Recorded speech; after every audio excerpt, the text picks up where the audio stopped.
Entonces, si entiendo eso, tengo que entender que la técnica va a estar en constante reaprendizaje. Después viene la preparación psicológica. Los nadadores, dado que los vamos a enfrentar a un mundo donde lo que prevalece son los egos exacerbados, donde todo el mundo está buscando proyección y fama, utilizando al nadador a veces para alimentar su propia ego. Padres, entrenadores, clubes, a veces nutrimos nuestro ego con las actuaciones del nadador y no nos damos cuenta que con ello, entre más hambre de alimentar mi propio ego, más daño la autoestima y la confianza de ese niño, que es el que tiene que salir y rifársela contra los competidores en la competencia. Por tanto, el que tendría que tener el ego más alto es el nadador. Y para eso, todos los demás tenemos que ceder de nuestro ego. Entre menos dispuesto está el padre, el entrenador, el club, a ceder el ego institucional o del equipo, en aras de fortalecer el ego del nadador, menos preparados desde el punto de vista psicosocial, socioafectivo están esos niños. Eso es una responsabilidad que tiene que asumirse desde el primer día. La preparación psicológica no se da 3 días antes de la competencia, se hace siempre. Desde plantear metas, aprender a organizar su vida, aprender a manejar pensamientos irracionales, trabajar en la persistencia, en la tolerancia a la frustración, en la capacidad de seguir instrucciones, en el trabajo después de regulación en la ansiedad precompetitiva, llegar a una arousal o activando o bajando la ansiedad precompetitiva, etcétera, etcétera, etcétera. Hay muchas cosas que se tienen que hacer en la preparación psicológica que llevan preparación física.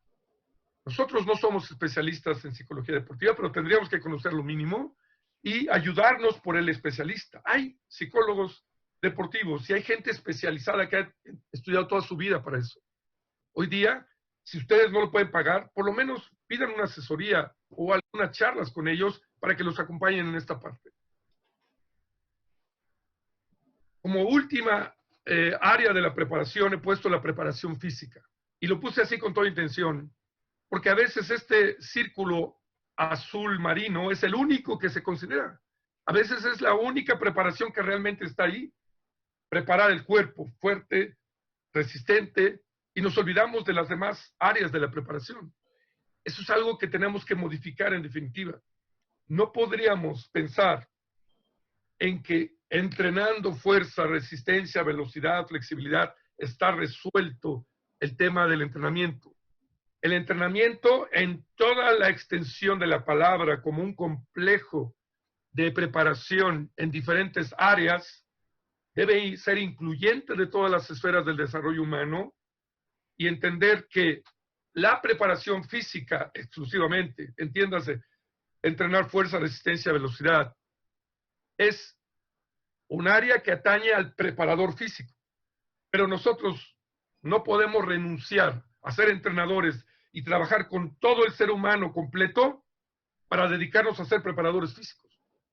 Aquí el tema es que en el momento que yo decido ser entrenador, estoy asumiendo toda la responsabilidad de la preparación en todas las áreas y no me puedo dedicar solo a la preparación física. Si es así, no hay entrenador deportivo. Y hay muchos colegas a los cuales yo respeto muchísimo, pero que no comparto su manera de trabajar porque se han convertido en meros preparadores físicos, olvidándose de todas las áreas de la preparación que tiene que tener un deportista. ¿Cuáles serían los objetivos más importantes a lograr en la iniciación deportiva? Número 1, despertar amor por la natación, por la práctica deportiva. ¿Y cómo logro que se enamoren de esto? ¿Ustedes qué creen? ¿Yo qué puedo hacer como entrenador para que él se enamore de la natación? Primero les diría que si ya están en un equipo de natación es porque ya tienen un gran cariño por la natación, si no, no estarían ahí. Creo que hay algunos que los obligan los padres y habría que detectarlos. Porque si los detectamos, podemos hacer que los padres entiendan y nos ayuden a cambiar esta dinámica y en suma lograr que sí se quedan, sea porque ellos lo desean, porque ellos les nace y no porque los están obligando. Pero para que yo logre que se enamoren de la natación, el proceso tiene que estar organizado estratégicamente pensando en las necesidades de todos y cada uno de esos niños. Observen los ojitos de esos niños. Vean sus ilusiones, sus ganas de lograr algo. De decir, ay, la natación me encanta, quiero ir a la competencia, yo quiero ser como Michael Phelps. Observen esos ojitos y esas caras de ilusión. Así llegan. Así tiene que quedarse. Y esa ilusión tiene que crecer. Y tiene que mantenerse así muchos años. Si logramos eso, habremos logrado el más importante de todos los logros del entrenador, que no es coleccionar medallas. Segundo objetivo, enseñanza, perfeccionamiento y estabilización de la técnica. En eso vamos a darle la prioridad entre 8 y 10 años. No hemos podido, al final de los 3 años, completar al 100% esa tarea, pero habremos logrado un avance muy importante. Después, en el módulo 5, explicaremos por qué, cómo y cuándo se hace esto y qué impacto tiene. Ahorita vamos a tocarlo solamente de manera general. Siguiente objetivo, inculcar hábitos, actitudes, valores que caracterizan a un deportista. Yo ya he mencionado que ser deportista es un estilo de vida.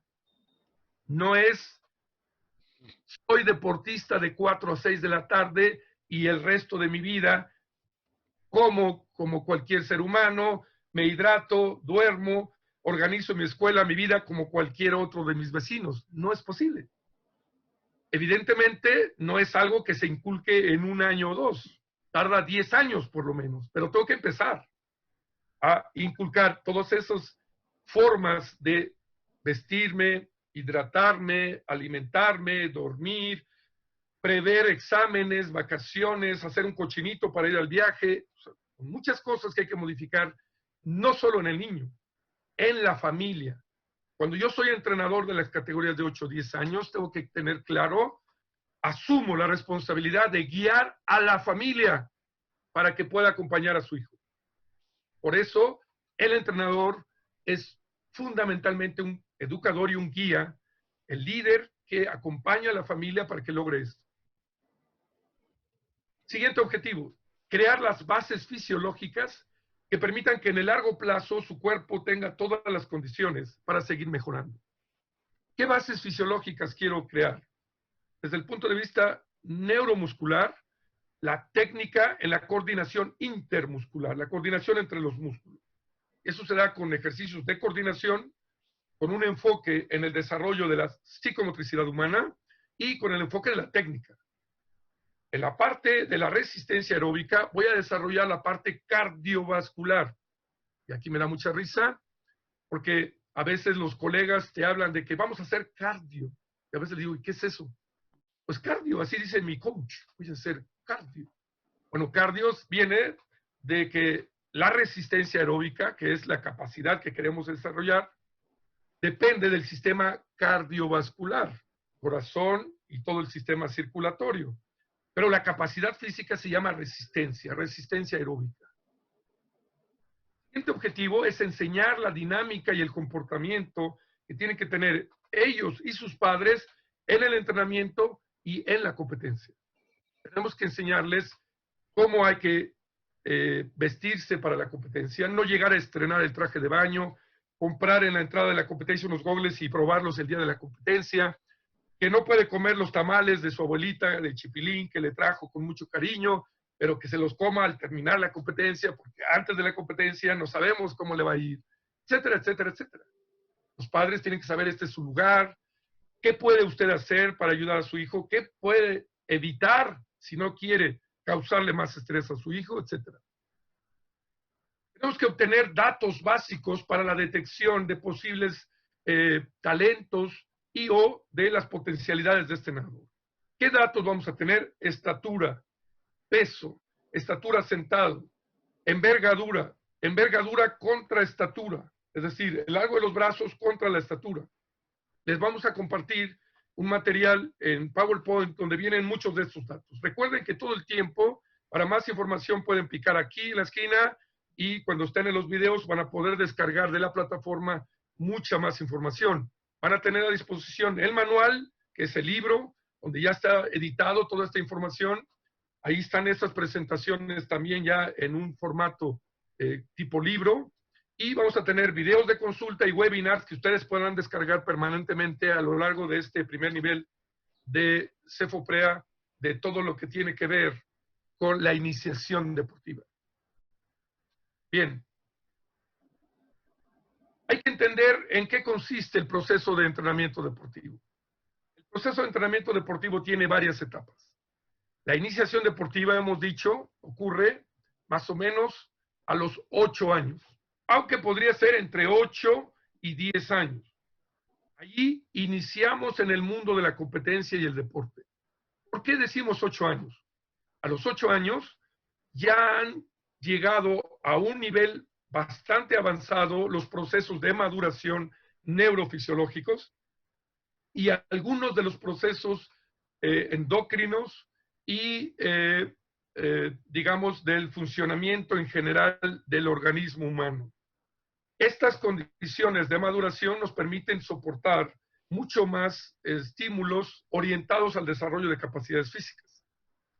Por otro lado, a los 8 años ya tenemos un poco más equilibradas las proporciones antropométricas. Un niño ya podía hacer una flecha apretándose los brazos aquí, mientras que cuando tiene 6 años, dado que la cabeza del niño es tamaño E.T. y los brazos son tamaño T-Rex, combinación de T-Rex con E.T., pues da para una flecha así, yo quiero una flecha así, y obviamente eso va a empezar a mejorar después de los 8 años. Apenas empieza. Normalmente se logra mejor después de los 11, 12. Después tengo que entender algo que internacionalmente se conoce como la edad del máximo rendimiento. La edad de máximo rendimiento es un dato estadístico de una retrospectiva de la historia deportiva de los mejores nadadores del mundo, aquellos que han logrado llegar a las finales olímpicas, a medallas olímpicas. Si estudiamos su retrospectiva, podemos ver en qué edad iniciaron a entrenar y cuántos años tardaron en formarse como deportistas. Esto nos ha llevado a la regla de los 10 años, llegar al máximo rendimiento, es decir, donde las personas pueden competir con mejores resultados. Estaríamos hablando de un proceso que va entre los 13 y 17 años. Muy cortos, 13, algunos hasta 17. El promedio nos da 15 años. 15 años de que empezó a entrenar a que puede aspirar a sus mejores resultados deportivos internacionalmente. Ahora, siempre hay excepciones. Hay algunos chicos que son precoces. A los 17, 18 ya están en finales. Pero no pensar que porque alguien individualmente, como fue el Ruta Melutite, que a la postre terminó quedándose muy joven, Xi Wenye, la china, o algunos otros casos de nadadores precoces, no quiere decir que esos nadadores sean la regla y si lo vemos en términos estadísticos no representan ni el 1%. El 99% se encuentran en la edad del máximo rendimiento, que es la década de los 20. Y hoy día, no solamente cada vez hay menos nadadores en edades precoces, sino que cada vez hay más nadadores maduros. Vean a Anthony Ervin, que sigue compitiendo y entrenando. A Melvin Stewart, bueno, llegó a los 23 años a su mejor nivel. Michael Phelps, 30 y tantos años, todavía peleando a un nivel de elite mundial extraordinario. Ryan Lochte, Dara Torres. Hay una cantidad de ejemplos. Y ahora con la postergación de los Juegos Olímpicos, vamos a ver cómo se mantienen, aún siendo mucho más grandes. Entonces va a venir un momento en que la curva declina, y esto es después de los 30. Cuando yo soy deportista de Masters, tengo que entender que por más que yo cuide mi cuerpo, etcétera, va a llegar un momento en que mi capacidad va a mermar. Bien, aquí están los datos que sustentan lo que estoy diciendo. Este es un ejemplo de los finalistas en los Juegos Olímpicos de Londres. Observen cómo en los varones el promedio de medallistas está en casi 25 años, mientras que el promedio de los finalistas está casi 24.5 años. Esto nos da una idea de que si empieza a los 8 y quiero llegar a los 25, necesito 17 años de entrenamiento. En las niñas, vemos que el promedio en Londres fue 22 años, medallistas, 22.6 para las finalistas. Nuevamente, estamos hablando de 13 años de preparación. Vemos la tendencia a lo largo de varios Juegos Olímpicos, nos daremos cuenta como el promedio de los nadadores que ganan las pruebas sigue en aumento en una tendencia ascendente Y esto lo podemos ver aún más si vemos los resultados de Río de Janeiro, los últimos Juegos Olímpicos, donde los varones promediaron 24.2 y con una estatura de 1.90. Los finalistas promediaron un poquito menos estatura, pero en casi 24 años. En las damas, en el caso de Río, tuvimos 1.76 de estatura y de todas maneras casi 24 años. Eso habla de cómo ha ido creciendo la edad de máximo rendimiento. Bien, aquí vamos a ver un esquema donde yo quiero ejemplificar cómo los países del mundo desarrollado han logrado plantear su proceso de largo plazo. El proceso de largo plazo, los países de la ex Commonwealth o del ex Imperio Británico, hasta el día de hoy son los que han ganado 8 de cada 10 medallas en Juegos Olímpicos en natación. Es decir, que algo han hecho muy bien, porque a lo largo de la historia han dominado la natación mundial. Ahí está Escocia, Gales, Irlanda, Australia, Canadá, Inglaterra, etc. En algún momento hasta Estados Unidos estaba en ese bloque. ¿Qué han hecho ellos? Han planteado un proceso de largo plazo, donde antes de los 9 años, el objetivo es crear fundamentos para la natación. Pero vean cómo separan la palabra fundamentals, acentuando el énfasis en el gozo, en la diversión, en el placer que tiene que generar la natación y no en venir a sufrir la natación como si estuviera en un campo militarista. En un segundo bloque, en la segunda etapa, el desarrollo de habilidades natatorias con un enfoque de técnica, swim skills. Este bloque está justo en la etapa prepuberal, que es la etapa de la que estamos hablando ahora. Si yo les pusiera aquí el programa de Rusia, de Alemania, de Cuba, de Estados Unidos, de Canadá, nos daríamos cuenta que todos coinciden en lo mismo. Hay una enorme coincidencia en que esta es la mejor edad para poder llevar la técnica a un nivel más alto. Después viene la etapa de entrenamiento para entrenar. Esto se encuentra ya en la etapa puberal e inicio de la adolescencia, donde vamos a darle ya a la carga en volumen, en intensidad, en metraje, en números de semanas, un incremento importante porque ya se trata de explotar de forma exógena las capacidades de la genética del individuo. La primera parte de la curva de 8 años hasta los 15 años, cuando llegamos a la adolescencia, predomina el impulso endógeno, lo que traemos de dentro en la maduración y crecimiento a través de los procesos de maduración, de crecimiento del desarrollo humano. En la etapa postpuberal, después de la adolescencia, tendrán que venir más estímulos de fuera o exógenos, que eso es la carga de entrenamiento, para sustituir la desaceleración de los impulsos endógenos. Decaen los impulsos endógenos, incrementan los exógenos, que son los impulsos que proveemos nosotros del entrenamiento al cuerpo humano. Por eso, hasta llegar a la etapa de la adolescencia, cerca de la edad adulta, empieza el entrenamiento para competir. No quiere decir que no compitan antes, quiere decir que no es prioritario. Y solo a partir de los 16, 17, 18 años, en estos países se le da prioridad a que el entrenamiento sea para dirigirlo a una competencia, a una fecha, a un evento determinado. Antes de eso, los eventos, las competencias serán secundarios y estarán subordinados a los objetivos de desarrollo deportivo, a los objetivos técnicos, estratégicos, educativos. Si la competencia me ayuda para eso, perfecto. Si la competencia no ayuda para eso, me olvido de esa competencia y busco otra que sí ayude a esto. Esa es la diferencia en el enfoque. Y el entrenamiento para buscar medallas se da muy cerca de la edad adulta. Cuando ya estamos terminando el crecimiento, cerca de los 18 años y más, aspiraremos a entrenar como prioridad buscando una medalla o competencias internacionales.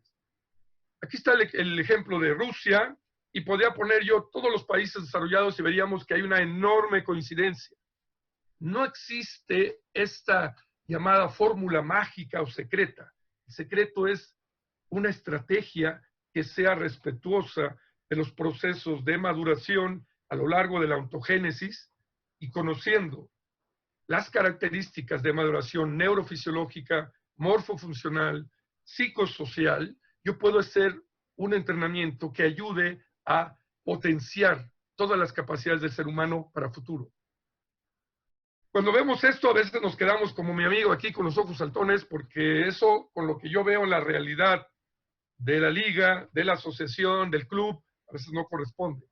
Ciertamente, esto puede parecer disruptivo en Latinoamérica, porque en Latinoamérica no tenemos mucho esta costumbre de basar el entrenamiento con una propuesta pedagógica, científica de largo plazo, y muchas veces estamos en el contexto del campeonismo que la sociedad nos ha impuesto como una manera de producir ingresos, y yo no estoy en contra de que el deporte sea una industria que genere riqueza y bienestar para todos los que trabajamos en esto. No vamos a trabajar de amor al arte porque vivimos de eso se entiende. Los clubes también viven de eso. Ahora, eso no está reñido con que yo pueda ofrecer algo ética, profesional y estratégicamente bien diseñado y que aparte sea rentable. Es más rentable cuando lo hago bien y cuando además de entrenar y competir y de ganar medallas, puedo demostrar que estoy ayudando a la formación de estas personas y pensando en su bienestar y no solo en las arcas de cualquiera de los intereses que he mencionado. Aquí vemos un estudio realizado por la Universidad de Leipzig en la DHFK, que hoy se llama la Facultad de Entrenamiento Deportivo y Cultura Física. Esta escuela tiene un centro de investigación que se llama el IAT, Institut für angewandte Trainingswissenschaft. Eso significa, para los que no me siguieron, es el Instituto de Ciencias Aplicadas al Proceso de Entrenamiento Deportivo. Y ellos han estudiado esta retrospectiva de los nadadores. Aquí podemos ver, tanto en varones como en damas, a qué edad iniciaron a entrenar, cuántos años tardaron en llegar a la primera fuerza, cuántos años tardaron para competir internacionalmente en categorías juveniles, cuántos años les tomó llegar a la primera fuerza de elite mundial. Y esto nos permite, en términos globales, redondear que el proceso de formación efectivamente corresponde a la famosa regla de las 10,000 horas o de los 10 años de entrenamiento. Aquí es un ejemplo de la Federación Francesa, donde plantean justo esto: 10 años de preparación, 10,000 horas divididas en estos años para lograr formar un deportista que tenga posibilidades de competir en la Liga Mundial. Esta es otra investigación. Les estoy mostrando referencias de los investigadores a nivel mundial, porque no quiero que piensen que esto me lo estoy inventando yo. Detrás de esto hay mucha ciencia, hay muchas personas, hay muchas cabezas, muchos cerebros pensando en cómo estructurarlo científicamente bien. Este trabajo se hizo en el NSWIS, New South Wales Sports Institute, el Instituto de Ciencias Aplicadas al Deporte de Nueva Gales del Sur en Australia. Ellos estudiaron cómo son las características de los nadadores y se dieron cuenta que antes de los 15 años, el factor que más determina la marca es digamos, lo derivado de la maduración y el crecimiento. Entre más alta sea la tasa de crecimiento, más alto será la tasa de mejora de la marca. Cuando pasan los años, después de los 15 años, cada vez va decreciendo el porcentaje que el crecimiento aporta a la marca y empieza a ser sustituido por los estímulos del entrenamiento que empiezan a darle al cuerpo un estímulo exógeno. A esto le llamamos epigenética, lo que está fuera de la genética y que acelera o favorece la expresión de esta carga genética que los nadadores tienen. Justo después de la pubertad podríamos ver la mano del entrenador. Si tú quieres saber qué tan buen entrenador eres, entre más grande sea tu nadador, entre más cerca de la edad de máximo rendimiento esté, yo te puedo decir qué tanto has influenciado tú para que esa marca se dé. Entre más joven y más cerca de la etapa prepuberal esté, será mucho más producto de su crecimiento y su maduración. Bien, vamos a terminar con una diapositiva más para cerrar este primer bloque. Aquí tenemos una gráfica. En una foto podemos ver varios nadadores de alto rendimiento. Esta foto es de hace 10 años, pero ya entonces se veía que aquí no hay niños. El alto rendimiento no es para categorías 11, 12, 13, 14, 15, 16 años. El alto rendimiento es para las categorías de adultos mayores de 18 años. Mi trabajo es llevarlos hasta ahí, convertirlos en nadadores, inculcarles este estilo de vida que les permita aspirar a algo importante cuando sea el momento. Por eso es importante, y con eso termino esta primera parte, vamos a tener una segunda sesión en un rato. Tenemos diferentes edades que hay que considerar. Edad cronológica. ¿Cuántos años tiene el niño? Ya explicamos que esto no tiene mucho que ver con las necesidades del entrenamiento, porque el entrenamiento se rige más por la edad biológica. Aquí vemos en la foto, a lo mejor todos los chiquitos de ahí tienen 8 años, pero vean que uno es muy alto y más grande y más fuerte, otro es más chaparrito. Uno ya terminó, digamos, su pico de crecimiento y otro apenas va a entrar al pico de crecimiento. ¿Por qué hay maduradores precoces, maduradores tardíos y los que van en la ruta en congruencia con su edad cronológica? ¿Qué son los menos? Normalmente los nadadores que tienen más resultados en el largo plazo son normales o tardíos. Casi siempre los precoces suelen ser llamarada de petate, logran muy buenos resultados pronto, pero desaparecen pronto. Pues viene la edad de entrenamiento. Esto también es algo fundamental de entender. Si yo he dicho que a los 8 años hay que empezar a entrenar, cuando cumple 9 terminó el primer año, cuando cumple 10 terminó el segundo año, cuando cumple 11 terminó el tercer año de entrenamiento. Nosotros tenemos niños en Latinoamérica que cuando tienen 11 años han completado su 6º año de entrenamiento. Esto quiere decir que hemos duplicado la edad de entrenamiento para lo que tendría que ser de acuerdo a la edad cronológica. Si ya de por sí el proceso iba a durar 17 años, yo le agrego 3 más hacia abajo, lo voy a convertir en un proceso de 20 años. Entre más le agreguen, menos posibilidades tienen siquiera de terminarlo. Es como ustedes me dicen, el Ironman no me alcanza, déjame aumentarle un poco a los kilómetros de carrera y de natación. Pues sería absurdo. Así igualmente absurdo es a una carrera de ultradistancia, que es el proceso de entrenamiento, seguirle agregando años por empezar prematuramente. Finalmente tenemos la edad psicológica. Tenemos que entender que la edad psicológica es esa capacidad que tiene el individuo para manejar sus emociones, para regular la intensidad y la forma de expresarlas, para la comunicación social, para entender cómo manejar sus pensamientos y estos impulsos que a veces surgen del entrenamiento y cómo lidiar con el ego, cómo lidiar con la frustración, etc. Esta maduración suele a veces ser heterocrónica. Esto quiere decir, ninguna de estas edades transcurre al mismo tiempo. La edad cronológica a veces va a los 12, pero edad biológica está a los 9 y edad psicológica a veces a los 8. Los nadadores, los deportistas que se mantienen muchos años en grupos controlados, donde no salen a jugar a la calle, donde no viajan solos, donde los estamos cuidando mucho, suelen tener patrones de comportamiento de maduración psicológica tardía. Tienen adolescencias tardías y maduración adulta tardía, por el mismo contexto en el que han crecido. Yo tengo que entender que si solamente tomo como base la edad biológica y edad de entrenamiento, a veces sucede que yo tengo un niño que va al estatal y hace un tiempazo. Nos pasó una vez en un equipo. Un nadador muy novato, en la competencia de novatos, hizo una marca para quedar segundo lugar en un campeonato nacional. Y era su segunda competencia de novatos. Obviamente el entrenador vino conmigo y los padres, ya tenemos el boleto para ir al nacional, lo vamos a escribir, mire qué bueno, que es el nadador más destacado. Yo les dije, a ver, momento. El hecho de que biológicamente tenga esa capacidad física no quiere decir que esté preparado para ir a un nacional. ¿Acaso psicológica y socialmente lo está entendiendo? ¿Tiene la capacidad de manejar la presión de estar en una final o viendo miles de nadadores alrededor? ¿Tiene el entrenamiento para que pueda recuperarse eliminatorias y finales? No. Si es así, esperemos. Vamos a lograr mucho más esperando que intentando acelerar un proceso. Esto es parte de las decisiones que tenemos que tomar y que entiendo que no son fáciles.